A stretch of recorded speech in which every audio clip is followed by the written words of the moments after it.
What's up? Welcome to Wine School. I'm Mike. With me as always, Eric. What's up? How's it going, Mike? We're going to talk today about wine certifications. Wine certifications. All right. And so there's a few different certifications available out in the marketplace around wine. And so we're going to try to discuss and compare and contrast those two. But I think initially, the real question is should you get one? Should you get a wine certification? And why? And why, yeah. And so I think in my mind, certainly if you're trying to get a job in that industry, having a certification is helpful. Of course. Also, if you want to be a total wine douche and swing your certification on your head, you know, like... Hence, that's why you're going for the program. I have never done that once. No, right. You've never heard me do that, ever. You would never take advantage of that. All right. But I think for me, what I find really valuable about the certification process, even for someone who's not going to go into that industry, is it offers you a really structured way of learning about wine. Right. And it forces you to walk through something that's tried and true method, and it forces you to learn stuff you wouldn't have learned on your own. And it probably also condenses this vast, humongous field of wine into what's important and what's kind of what to focus on. Because coming into it, it's like, where do I go? What do I do? Because where do you start? Yeah. Do I need to know about Yugoslavian Merlot? Right. Maybe at some point. If you're going to be a master somm, probably. But probably not right now. Yeah. I think you might want to know about. Probably not a California wine war. Right. So, yeah.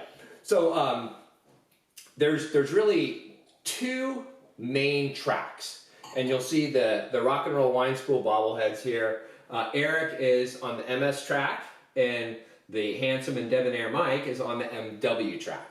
Is that Master Weenie? Master of Wine. Ah. So MS is Master Sommelier, MW is Master of Wine. And those are really the two major, most celebrated wine certifications out there. All right. So Master Sommelier, there's only about 200 of them ever in the last 40 years. And Master of Wine, there's about 300 ever. And this is like in the world. So both of them are reasonably difficult to attain, but they both have like a ladder type of process. And by reasonably, you mean close to impossible. Like close to impossible, yes. For most lay people. Absolutely. But if you watch a bunch of... How's your master? It's come along. It's getting there. But I think if you were to watch a bunch of Rock and Roll Wine School videos, you'd probably be 2/3 of the way there, at least. If not 3/4. If not 3/4. They probably wouldn't even test you. If you watch them all, they probably just award it to you post-haste. Of course. Anyways, okay. So what's the main difference between the Master Somm and the Master of Wine? Well, the sommelier certification is really focused on people who are going to work in the service industry. So restaurants. Okay. And so there's a whole piece on this that is very pragmatic and tactical about how to serve wine. Whereas the Master of Wine is much more focused on the knowledge of wine. And drinking? And drinking. Well, they both have drinking. Perfect. Yes. Both of so them. we're good either way. Either way is fine. So let's talk about the Master of Wine first. So the Wine Spirits Education Trust runs a program that culminates eventually in the Master of Wine. WSET? WSET, yep. WSETglobal.com. And so there's really 5 levels. So level 1 is for if you know nothing. You're like 18 years old and you just are trying to learn about wine, and it's very basic. You know, there's reds and there's whites kind of thing. Are there? Yeah, there are. Oh, okay. Indeed. Yeah. Most people kind of skip level 1. Okay. And then you go to level 2. You take a class. The class culminates in a multiple choice exam, which you have to get a certain score to pass. If you pass, then you're level 2 WSET certified. That allows you to move on to level 3. Mm-hmm. Level 3, there's another course you have to take, and at the end of the course, that culminates in an exam. That exam, a little more difficult. That exam is multiple choice, short answer, and you have to do a blind tasting. How many wines? 1 red, 1 white. Okay. And they give you a sheet that tells you kind of, circle the bubbles of what you think. So do you have to nail what wine it is? Or is it more kind of describing the wine correctly, and even if you mess up the grape, right? You have to get enough points. So they'll ask you, what's the color, what's the acid, what's the tannin, in the end, it'll say, which of these 3 wines do you think it is? Okay. So if you got everything else right and you missed the wine, you'd probably have more than enough points to pass. All right. So that's level 3. If you pass that, then you can go into what's called the diploma, the WSET diploma. And that actually requires 6, I just did 7. I don't know. It's 6. 6 separate That's exams. what happens when you drink too much wine. Yeah. You don't need to know math, apparently. No, that is not part of the test.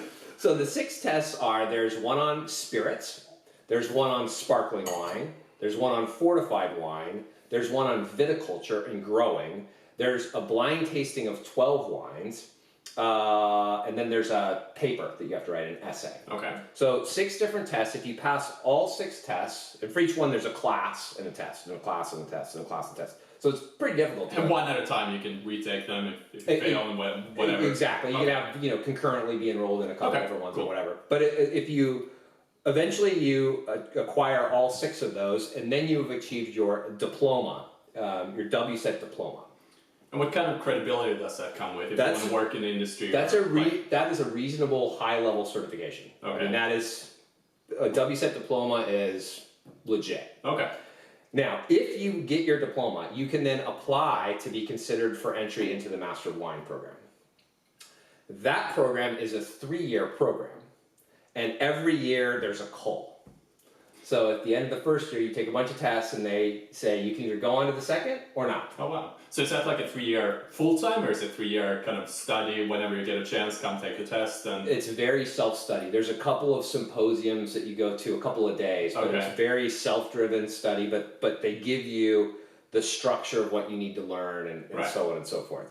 So you get to the end of the first year, and you've written a few papers. The blind tasting for that, I think, is 36 wines. Wow. Over a 2-day period. It's pretty intense.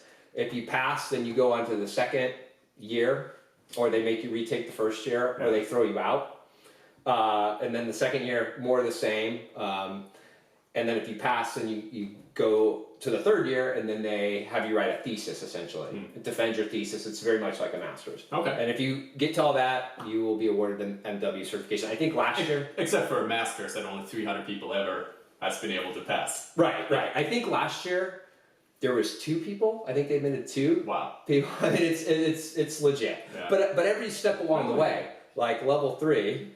Next year. Yeah. I mean, level 3 is decent. Like level 3 is what you would see at a lot of really nice restaurants. Okay. A level 4 would be sort of equivalent to a pretty high end sommelier kind of thing. So what kind of job would someone who goes through this have? Because it's not so much serving; it's more maybe teaching or so it's you're a wine blogger, you're a wine critic, you write for a wine magazine, you work for Decanter magazine, you work for you're a rep for a winery or a brand or something that you can demonstrate. I understand this topic at a reasonably high level. All right. Okay, so that's Master Wine. Master Somm, very focused on service, like I said. Level 1 for this has only 4 levels. Master Wine has 5. Master Somm has 4 levels. Level 1 is you take a class, 2-day class, and an exam at the end. It's pretty reasonable, pretty straightforward. If you know a little bit about wine, you can get through it. And at that point, you're a member of the Court of Master Sommeliers. You're not a certified sommelier yet, but you've kind of got in the game as well. Level 2 is you go and you just take an exam. There's no class. And the exam is 3 parts. There's a theory part, written, multiple choice and short answer. There's a blind tasting, 2 wines, 1 red, 1 white, same as WSET. They give you a sheet and you circle. And then there's a service. You have to go and serve a table. Okay. And if you clear all those, you pass and you're a certified sommelier.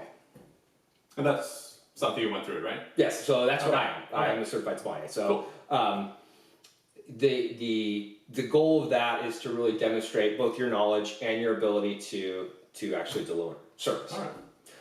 If you pass that, then you can go on to the advanced sommelier, the level 3, which is another class and then a test. And the test, same 3 parts, theory, service, blind tasting. But they ratchet the game up on all of them. So the theory is much more difficult. Yep. Your blind tasting is now 3 reds, 3 whites, no sheet to help you. You just gotta talk about Knock it out. Okay. Knock it out. And it's timed. Oh wow. 25 minutes. And then the service portion, and obviously the service portion wraps up. Like being big dicks as you're trying to serve, or okay. Yeah, they could do whatever. They could pepper you with questions. I'm trying to understand. I want to think about getting a gourmet. Which one would you recommend? Yeah. Oh, do you know what vineyard that's from? And you got to know, right? All right. So if you pass that, then you can apply and say, I would like to take the Master Somm class or test, and eventually they may invite you to come and do that. And that's actually what got both of us into wine, I think. Was that movie, Somm? There's a movie on Netflix that basically follows 4 people, I believe, actually more people, but 4 in particular that goes through all these. Right. And it's a pretty grueling exam. I mean, they basically devote their lives to this for a couple of years. 12, 15 hours a day, every day, studying about flashcards, 10,000 flashcards, and it's brutal. Because you need to know every little bit of esoteric minutia. And there's no class. There's no class, there's no book. You just have to learn it on your own. And except the Rock and Roll Wine School videos. There's those, yeah. So I think a lot of the Master Somms really, spend some time with those. Oh yeah, I hear that's where they get most of the information. That's actually the tests are based. Yeah, on things in a Rock and Roll Wine School. Totally. But if you get invited to take it, then you can go and take it. Same 3 things. There's a theory part. There's a service part, and there's a blind tasting part, but the level of difficulty ratchets up commensurately, and the score that you need to pass is higher. Okay. And if you get that, you're a Master Somm. Cool. I think there's 118 Master Somms in the U.S. And Master Somms typically work in restaurants or where? Yeah, restaurants. They're like the creme de la creme restaurants, Michelin-starred restaurants. It's Le Bernardin in New York, would have a Master Somm kind of thing. All right. Yeah, it's a reasonably high end. I think there's about 2 or 3 people that are both. Cool. So that'd be pretty cool. So that's wine certifications. Now there's one other certification that's kind of like a bit of a lesser certification that a lot of people get, and that is the Certified Specialist of Wine, CSW. Okay. And that's, I don't want to say it's easy to get. It's sort of equivalent with maybe a level 1 Somm or a level 2 WSET. You take a class, you take 100 question multiple choice exam, and if you pass, then you're a CSW. If you pass that, then you can take an additional exam which will allow you to be a certified wine educator. Okay. And that would be if you want to teach about wine. Right. Like run Rock and Roll Wine School or something like that. Yeah. And so that's something that the exam for that is exam, blind tasting, and you have to give a presentation on wine in front of a group. All right. So that's how they kind of test it. Can you talk about wine? So I think the question is, should you get a certification? And if you're working in the industry, absolutely. If you want to learn a lot about it, it's a great way to learn about it. Which one to get? I think if you're just trying to learn, the WSET way is a good way to go. Mm-hmm. If you think maybe you'd like to work in the industry in some sort of a service capacity, then the sommelier route's the route to go. Anyway. Cool. Good stuff. Yep. And I'm going to be the first guy who has all 3. There's no one who has all 3? Actually, I don't know. I have a feeling that the people who are both Master of Wine and Master Sommelier would be able to knock out. They probably just never bothered. Right. Yeah, it's like getting a PhD and going back and picking up like an undergraduate degree. Yeah, right. Right. You would know about that. Would never do that. So anyways, as always, we're going out with 30 seconds of craziness. Enjoy. Cheers. Awesome. Good stuff. Okay.